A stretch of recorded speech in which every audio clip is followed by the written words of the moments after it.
ছেলেটির নাম অর্ণব হাসান। মা বাবা, ভাই ভাবি, বোন সবাইকে নিয়ে একটি শান্ত, সচ্ছল ও স্নেহময় সংসারের ভেতরেই তার বেড়ে ওঠা। সংসারের প্রতিটি মানুষের সঙ্গে তার সম্পর্কের ভেতরে এক ধরনের নির্ভরতা মিশেছিল। চাকরি করত সে, নিয়মিত অফিস, সংসারের খোঁজখবর, পরিবারের ছোটোখাটো প্রয়োজন সব কিছুর ভেতর দিয়েই তার দিন যাপন চলত।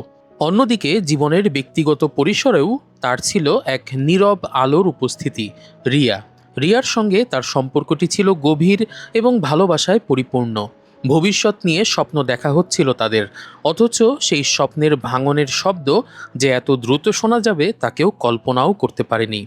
বন্ধু সম্রাটের সঙ্গে লঞ্চে করে ঘুরতে যাওয়ার পরিকল্পনা অনেক দিন ধরেই করছিল অর্ণব।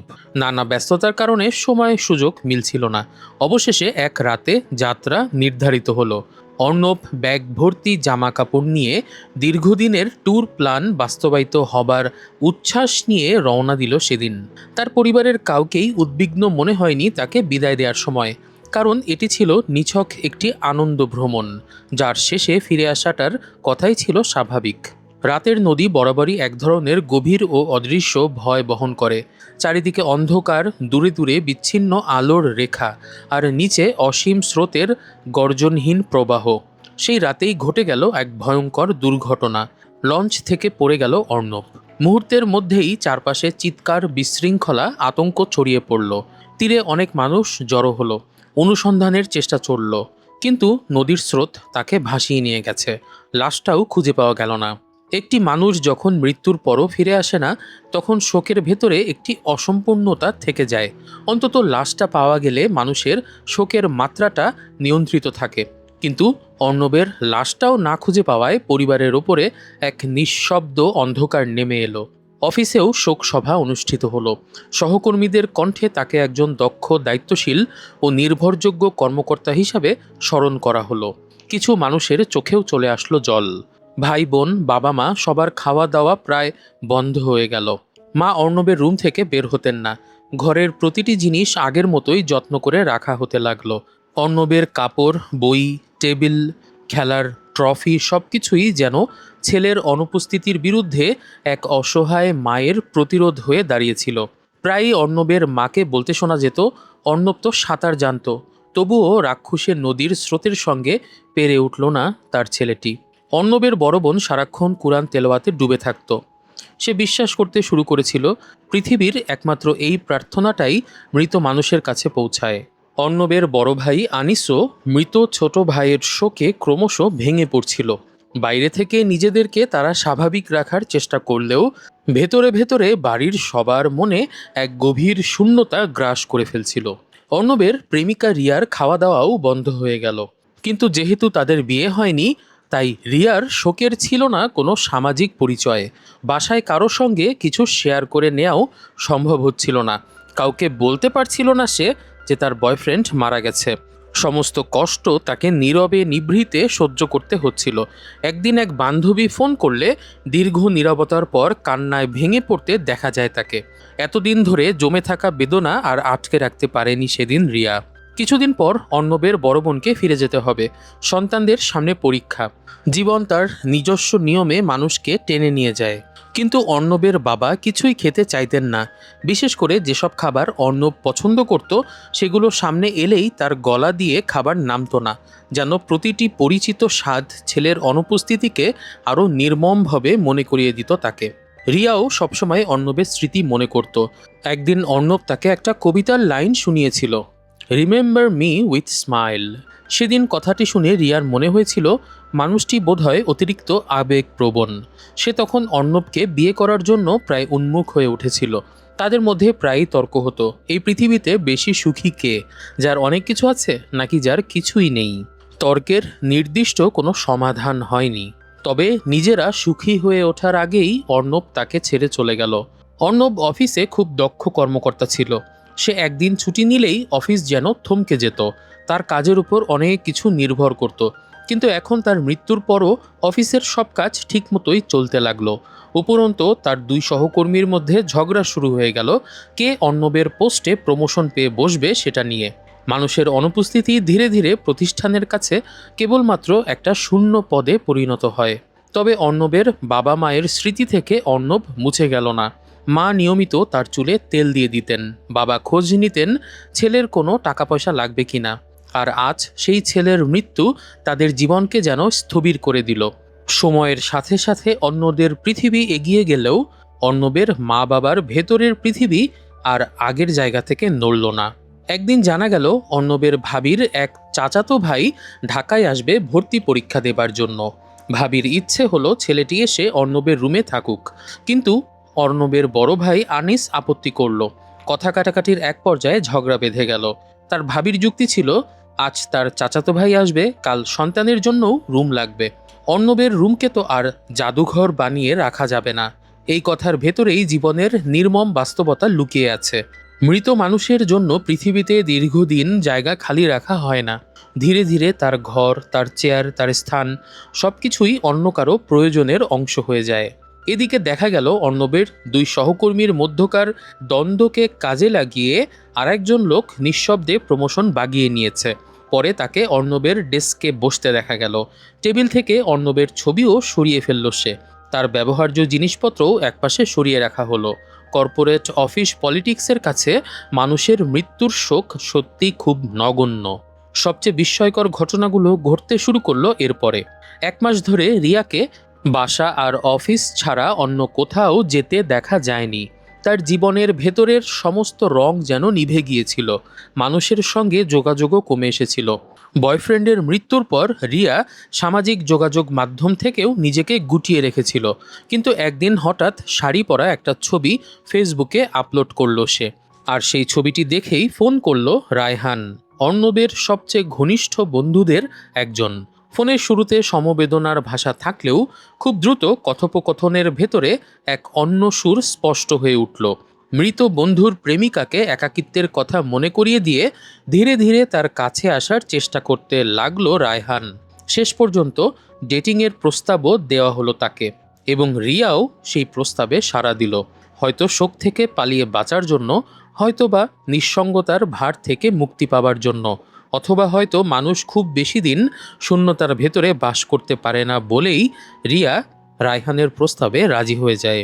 এজন্যই এক কবি বলেছিলেন, 20 শতাব্দীতে মানুষের শোকের আয়ু বড়জোর 1 বছর।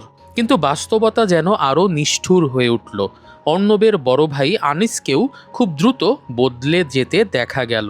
ভাই হারানোর শোক যেন 1 মাস না যেতেই বাস্তব হিসাব নিকাশের কাছে ম্লান হয়ে উঠল। তাদের দেশের বাড়িতে অর্ণবের নামে যে জায়গা জমি রাখা ছিল, সেগুলো নিজের নামে লিখে দেওয়ার জন্য মায়ের ওপর চাপ সৃষ্টি করা শুরু করলো আনিস।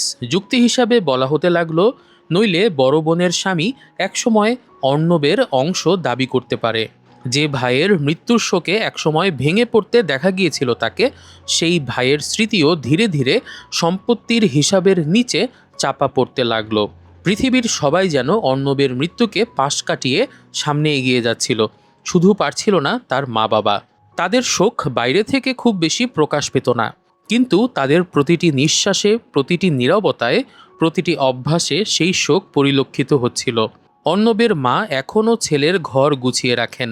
অর্ণবের বাবা এখনও মাঝে মধ্যে অকারণে জিজ্ঞেস করে উঠতেন অর্ণবের কোনো কিছু প্রয়োজন ছিল কিনা। সময় তাদের জীবনকে এগিয়ে নিয়ে যাচ্ছিল না, বরং একই জায়গায় আটকে রেখেছিল। ঠিক সেই মুহূর্তেই আমরা জানতে পারলাম গল্পের সবচেয়ে বড় উদ্ঘাটন। অর্ণব আসলে মারা যায়নি, বরং সে লুকিয়েছিল বহুদূরের এক দুর্গম পাহাড়ি এলাকায়। শহর থেকে বিচ্ছিন্ন, পরিচিত জীবন থেকে বিচ্ছিন্ন, এক প্রকার নির্বাসনের ভেতর দিয়েই দিন কাটছিল তার। ঢাকায় রেখে যাওয়া তার এক পরিচিত মানুষের মাধ্যমে সব খবর পৌঁছে যাচ্ছিল তার কাছে। এই 40 দিনে তার সবচেয়ে কাছের মানুষগুলো কে কী করেছে, কে কী বলেছে, কিভাবে বদলে গেছে, সব কিছুই জানতে পারছিল সে। এই সমগ্র ঘটনার পেছনে লুকিয়েছিল অর্ণবের মনের ভেতরে জন্ম নেওয়া এক গভীর প্রশ্ন। কিছুদিন আগে তার এক বন্ধু মারা গিয়েছিল। সেই বন্ধুর জানাজাতে অর্ণবের দেখা হয়েছিল তার এক শিক্ষকের সঙ্গে। তার শিক্ষক অর্ণবকে বলেছিল, মানুষ মরে গেলে খুব দ্রুত ভুলে যাওয়া হয়, পৃথিবীতে কেউ কারো জন্য অপেক্ষা করে থাকে না। এই কথাটি অর্ণবের মনে গভীরভাবে গেঁথে গিয়েছিল। তারপর থেকে একটি প্রশ্নই তাকে তাড়া করতে শুরু করে, তার মৃত্যুও কি একদিন তাকে প্রিয়জনদের স্মৃতি থেকে মুছে দেবে? মানুষের অন্তরের প্রকৃত রূপ জানার জন্য এক ধরনের অস্থিরতা জন্ম নিতে থাকে তার ভেতরে। নিজের জীবনকে খুব তুচ্ছ মনে হতে থাকে অর্ণবের। ভালোবাসা, শোক, সম্পর্ক এসবের স্থায়িত্ব নিয়ে নিশ্চিত হতে চাইছিল সে। সেই কৌতূহল ধীরে ধীরে অসুস্থ এক আবেগে রূপ নিল অর্ণবের ক্ষেত্রে। অতপর সে একটি পরিকল্পনা করে। একটা নাট্যদলের পরিচালকের সঙ্গে যোগাযোগ করে সে। নিজের মৃত্যুকে কেন্দ্র করে সম্পূর্ণ একটি নাটক মঞ্চস্থ করার পরিকল্পনা সাজানো হতে থাকে ধীরে ধীরে। উদ্দেশ্য ছিল একটাই, সে মারা গেলে তার কাছের মানুষগুলো কি করে সেটা জানা।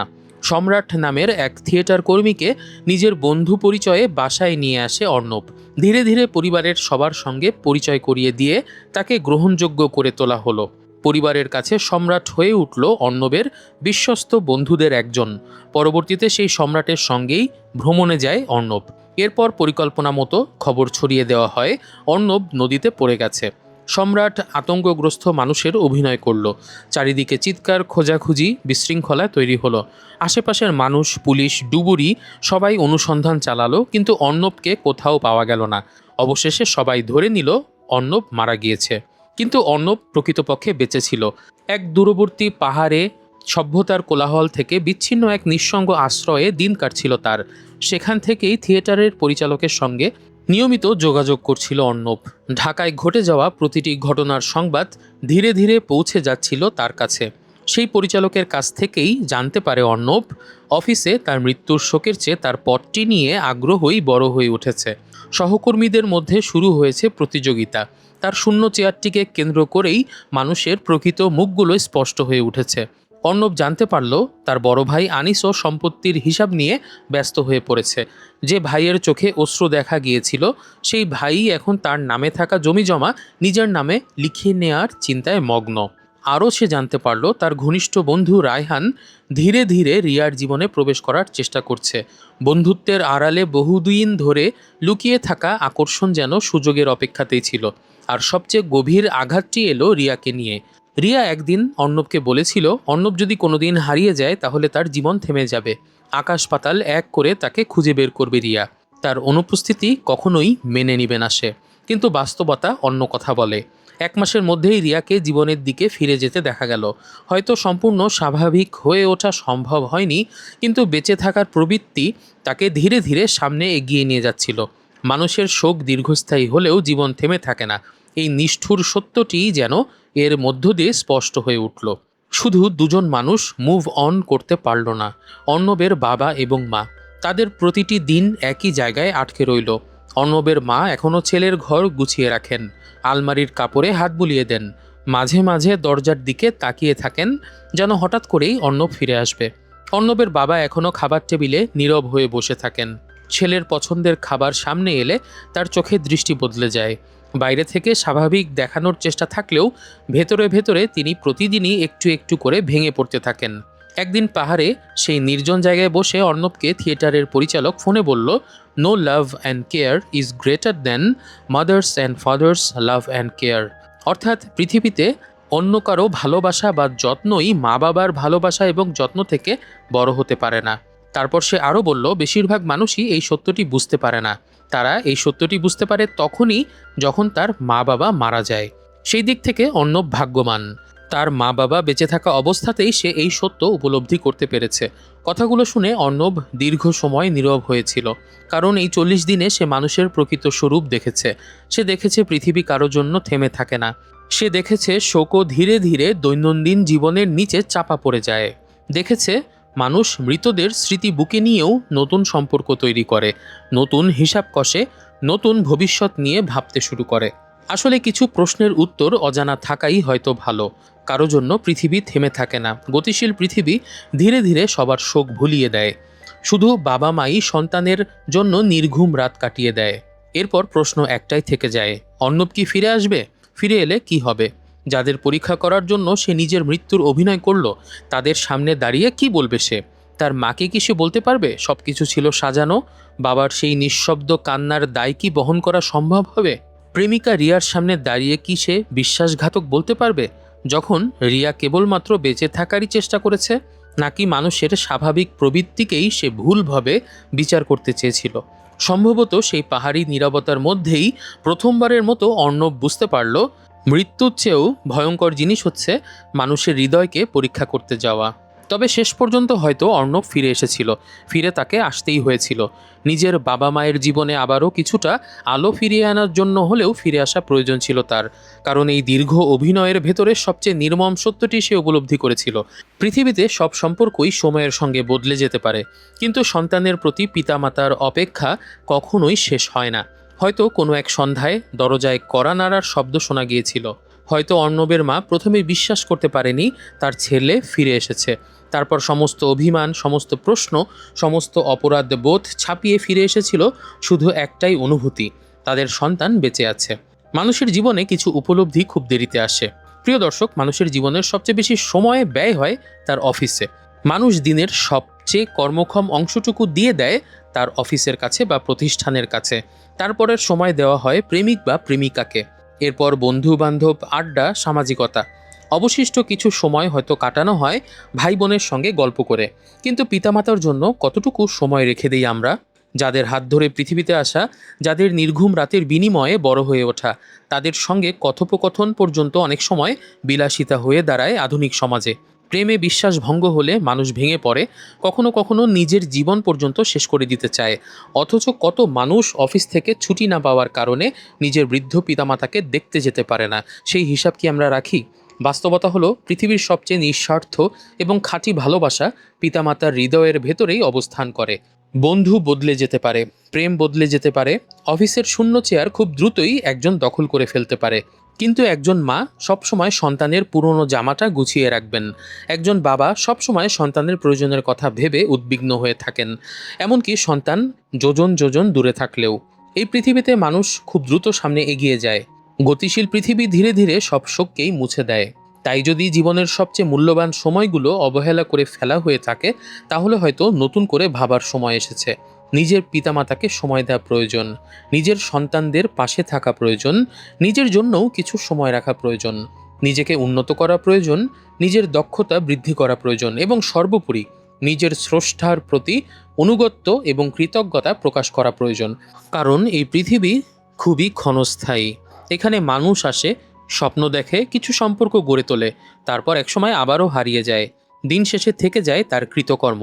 তাই সময় থাকতে নিজের মানুষদের মূল্য দিন, পিতামাতার পাশে বসুন, নিজের সন্তানদের সময় দিন। নিজের আত্মাকে শূন্য করে দেয় এমন সম্পর্ক থেকে দূরে থাকুন এবং নিজেকে উন্নত করুন। সেই সঙ্গে নিজের স্রষ্টাকে ভুলে যাবেন না। প্রিয় দর্শক, এতক্ষণ আমরা শুনছিলাম মিজানুর রহমান আরিয়ান পরিচালিত নাটক প্রশ্নোত্তরের এক্সপ্লেনেশন ভিডিও। আমাদের আজকের ভিডিওটির গল্প যদি আপনাদের ভাবিয়ে তোলে, তাহলে অবশ্যই কমেন্ট করে জানাবেন আপনাদের মতামত। ভিডিওটি ভালো লাগলে লাইক করুন, শেয়ার করুন আপনার প্রিয় মানুষদের সঙ্গে। আর এরকম গল্প এবং জীবনমুখী কন্টেন্ট পেতে চাইলে আমাদের আর ফর রিভিউ বাংলা চ্যানেলটি সাবস্ক্রাইব করে পাশে থাকা বেল আইকনটি অন করে রাখুন। প্রিয় দর্শক বন্ধুরা, আপনার কি মনে হয়, আপনি যদি পৃথিবীতে না থাকেন, তাহলে আপনার প্রিয়জনদের মধ্যে কে সবচেয়ে বেশি কষ্ট পাবে? কমেন্ট করে জানান আপনার মনের অনুভূতি। আজকের মতো এখানেই শেষ করছি। সবাই অনেক ভালো থাকবেন, সুস্থ থাকবেন এবং নিজের প্রকৃত প্রিয়জনদেরকে সময় দেবেন, এই কামনায় বিদায়।